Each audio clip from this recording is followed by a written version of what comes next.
andiny fahafito farany. Ty andiny fahafito ty ndray de mbola hanamafisako le teny rehetrarehetra nataoko teo rehetrarehetra zay.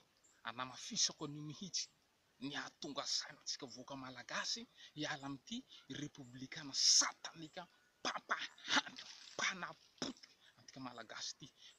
Aoka ataonao agnaty loha fa ho fanjakana amin'ny fiaintsika de fanjakana devoly, fanjakana satana mampahanda mampahory zay, mampahory atsika.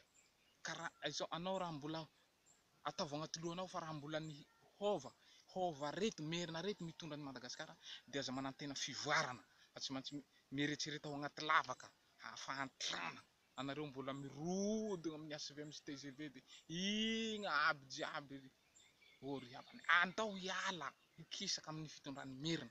Tsy haiko anao fa zahay tandroy hiala, zahay hiala nanapa-kevitry hiala amin'ny fitondrana merina.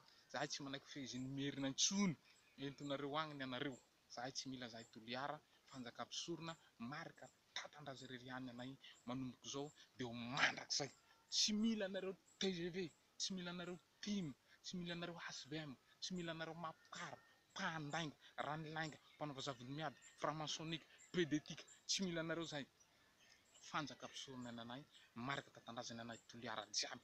Zahay toliara de tsy mila mapara, tsy mila TGV, tsy mila TIM, tsy mila HVM. Fanjakam-pisorona fafifivô izay tarehin'ny fanjakam-pisorona tarehin'ny marika tatandraza io ihany anay toliara. Zay ny anay. Aoka hainareo tsara, sokafy tsara lava tsofinareo jiabijiaby mapara sy TGV TIM fa tsy mila anareo tsony, tsy mila fitondran'ny merina, tsy mila fitondran'ny hôva. Fanjakam-pisorona ny anay toliara, fanjakan'Andriamanitra ihany. Jesosy Kristy vela avy a Nazareta, io ny mpanjaka anay. Zahay fidy an'io, zahay tsy mila anareo tsony. Magnentagna antsika vahoaka toliara rehetrarehetra. Andao tsika hitodika ny fanjakam-pisorona, andao hitodika ny fanjakan'Andriamanitra. Antsika côtier, tongava saina, andao hitodika ny fanjakam-pisorona. Io ny vahaolanao antsika. Tsy hitanao korontana ataonjareo mivarotra tanindrazana tomagny aby ny vahoaka ato amin'ny Facebook fa tomagny regny regny de mbola tsy tonga saina avao mbola hisisika eo fa tomagny. Monjeo za mila vonjy de tonga fanjakam-pisorona de mbola igny manamafiatoko magnarakaraka TGV sy mapara.